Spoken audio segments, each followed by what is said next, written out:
السلام عليكم ورمضان كريم. النهارده هنحكي مع بعض ايه اللي حصل في الحلقه الاولى من مسلسل الحشاشين. بس قبل ما نبدا، لو عجبك الفيديو ما تنساش تعمل لايك وسبسكرايب او فولو لو انت على الفيسبوك. وعلى فكره احنا نزلنا ملخص للحلقه الاولى من مسلسل اعلى نسبه مشاهده، وادخلوا بصوا عليها. وان شاء الله الحلقه اللي جايه عن مسلسل بيت الرفاعي. يلا بينا. المسلسل بيبدا بفويس اوفر، هقوله زي ما هو: الدين نبع صافي، نوره بيحمله الرسل من السماء للارض علشان يصلح احوال الناس. وبعد سيدنا محمد صلى الله عليه وسلم والخلفاء اتقسمت الناس لسنة وشيعة ومذاهب، من خلافة رشيدة لخلافة أموية لخلافة عباسية، وكل خلافة بعد الخلافة الراشدة كانت بتنتهي من الخلافة اللي قبلها، وظهرت فرق كتير. ولكن في القرن ال11 الخلافة العباسية في بغداد اتدهورت، وظهر مجموعة رعاة من بني السلجوق في تركيا، وشريعتهم كانت انهم بيحموا الخليفة العباسي السني، ولكن كان ليهم سلطة على الخليفة. وان من ضمن الفرق الكتيرة اللي ظهرت دي كان منهم الباطنيين، وظهر منها حسن بن الصباح. وبعد كده بنروح لقلعة ألموت، بنشوف المبعوث الفرنسي رايح يقنع حسن الصباح انه يبقى تحت التاج الفرنسي، وبيقاطعه احمد عيد اللي هو اسمه زيد في المسلسل،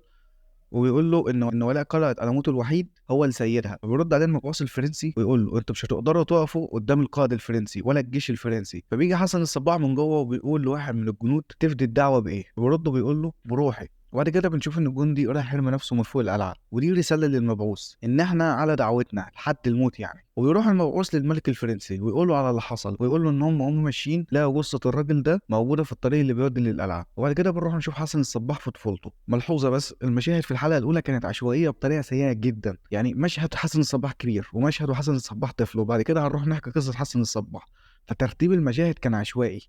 المهم بنروح مدينة الري ونشوف حسن الصباح في طفولته، بيعرف يقرا وشوش الناس وبيعرف ايه اللي حصل لهم. وبعد كده بنشوف مشهد غالبا لابوه وامه، يعني الاتنين دول ما قالوش هما مين، ويتكلموا قد ايه حسن صغير ولكن روحه كبيره ويقدر يستحمل اي اسرار وقادر انه يبقى قد المسؤوليه. الراجل بيقول لها: هنبتدي بانهي جدول؟ فردت عليه وقالت له: الحروف النورانيه والارقام الروحانيه، لكل حرف سر وتصريف، والحرف سر وسيف مسلط. وبتبدا تحكي في اسرار كام حرف والسكه دي يعني. وبتنادم على حسن ابنها وتقول له: اطلع اتمشى شويه وبص على القمر هتلاقيه في برجه الخامس، واقعد اذكر حروف اسمك الثلاثه، يمكن تكون ليله من ليالي السعد والطالع. المهم انه بيطلع حسن، بس هو ماشي في الشارع تطلع تجري وراه عيال صغيره ويجري منهم حسن، وبيفضلوا يجروا ورا بعض لحد ما حسن بيقع في بير. هو في البير خايف، بتيجي واحده تكلمه وتقول له: هطلعك وتسمع كلامي. حسن بيوافق وبتساله: تختار النور ولا الضلمه؟ فبتقول له: قول الضلمه، وبتطلعه من البير. وبنشوف بعد كده مشهد بعد 10 سنين، 3 شباب قاعدين مع بعض بيتكلموا، وهم حسن الصباح وعمر الخيام ونظام الملك. والغريب ان حسن الصباح قال: احنا اصحاب واتعلمنا في نفس المدارس مش عارف صح كان في مدارس في القرن ال11، بس يعني 99.9 اكيد ما كانش في حاجه زي كده.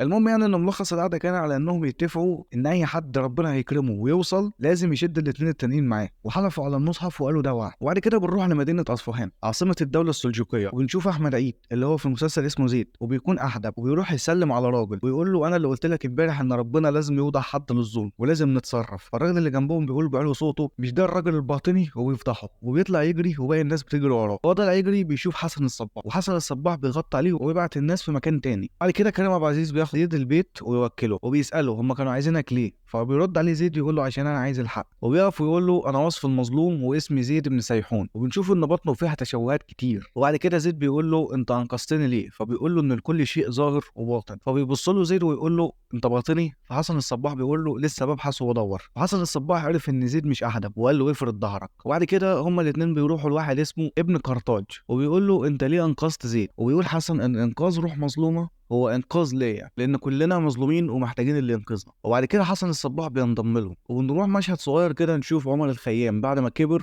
وراح، مش عايز اقول انقذ حصان لان الراجل اصلا ما كانش بيلمسه، بس هو راح اشترى خد حصان من واحد عشان المفروض ان الراجل ده كان بيعامله بطريقه مش كويسه يعني. وبعد كده بنشوف مؤذن بيأذن وبينزل يقعد مع عيلته، وبنعرف مراته وابنه يحيى، وبنعرف ان زيد بيخدمهم لان ابنهم يحيى في الجيش، وعرفهم انه اسمه عمر. المهم يعني بيطلع يحيى من البيت وبنشوف سارة الشامي، وبنعرف ان سارة الشامي ويحيى بيحبوا بعض ويروحوا يقعدوا مع بعض. وهنعمل سكيب للمشهد ده كله، وكمان مفيش اي حاجه لها لازمه اتقالت يعني. وبعد كده بنروح لفتحي عبد الوهاب في دور نظام الملك وزير الدوله السلجوقيه. المهم ان نظام الملك واقف بيتكلم مع السلطان السلجوقي اللي بيتكلم مصري احسن مني، وبيقول له معلومات، وبيتكلم نظام الملك على البيزنطيين والفاطميين، وبيقول ان الخطر الحقيقي من الباطنيين وانهم منتشرين في كل مكان. ونروح نشوف زيد والشيخ اللي بيخدمه. وسط الكلام الشيخ قال لزيد ربنا يكرمني واقدر ارد جمايلك. فزيد بيقول له تقدر. وبعد كده المشهد بيقطع بطريقه وحشه جدا، وبنعرف من زيد وقاعد بيتكلم مع حسن الصباح ان الشيخ طرده. وبيقول زيد لحسن لو الشيخ ده معانا هينضم لنا ناس كتير. حسن بيسال زيد بيقول له هو الشيخ ده شاف وشك؟ فزيد قال له اكيد. فحسن قال له ده خطر ولازم تقتل الشيخ. وبيروح زيد للشيخ وفعلا بيقتله هو ومراته. وبس الحلقه بتخلص على كده. ان شاء الله بعد حوالي ساعه او ساعه ونص هينزل فيديو ملخص الحلقه الاولى من مسلسل بيت الرفاعي.